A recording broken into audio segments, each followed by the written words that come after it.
দুই তিন চার মিলন দুই গতি চার 1 2 3 4 মিলন দুই গতি চার মিলন কেন এসিতে আমরা কেন মানিতে মিলন কেন এসিতে সেগুলো আমি একটু তুলে ধরার চেষ্টা করছি।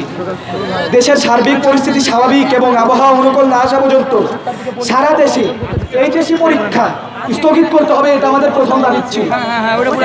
পরীক্ষার প্রশ্নপত্রে এই নজিরবিহীন ভুলের জন্য দায়ী তাদের চিহ্নিত করে দ্রুত বিচারের আওতায় আনতে হবে। শিক্ষামন্ত্রী বলেছে আগের সরকার প্রশ্নের জন্য দায়ী, কিন্তু তারা নাকি 4 মাস সময় পেয়েছে। এই 4 মাসে কি কোয়েশ্চেন বানানো সম্ভব না? তার জন্য আপনি ভুল আর পাগলপনা কোয়েশ্চেন করেছেন না 17 বছরের কোয়েশ্চেন আগে থেকে রেখেছিলেন? যখন ছিলেন না ওই কোয়েশ্চেন কি আবার এখানে আলটিমেট আপনি দিতে চেয়েছেন? আচ্ছা ঠিক আছে, সিলেবাসের বাইরে কোনো প্রশ্ন চলবে না। 13 তারিখের প্রতিকূল আবহাওয়ার কারণে যারা পরীক্ষায় অংশ দিতে পারেনি তাদের জন্য দ্রুত একটি যৌক্তিক সহানুভূতিশীল সমাধান দিতে হবে।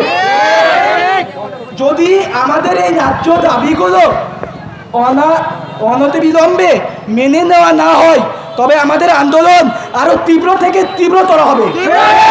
আমরা দেখে আসছি হাতিকে, আমরা দেখে আসছি ময়ূর মুগ্ধকে, আমরা আসলাদকে দেখে আসছি।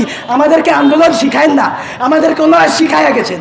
ঠিক আছে, আমরা তীব্র থেকে তীব্রতর আন্দোলন করতে পারি, চলবে। এই দফা এক দাবি এক মিলনের পদত্যাগ, দফা এক দাবি এক মিলনের পদত্যাগ, আমাদের 2 3 আজ 4 আমাদের আপনি মানেন না আমাদের কথা। আজ আমাদের দাবি একটাই, দফা এক দাবি এক, দফা এক দাবি এক, এই মিলনের পদত্যাগ,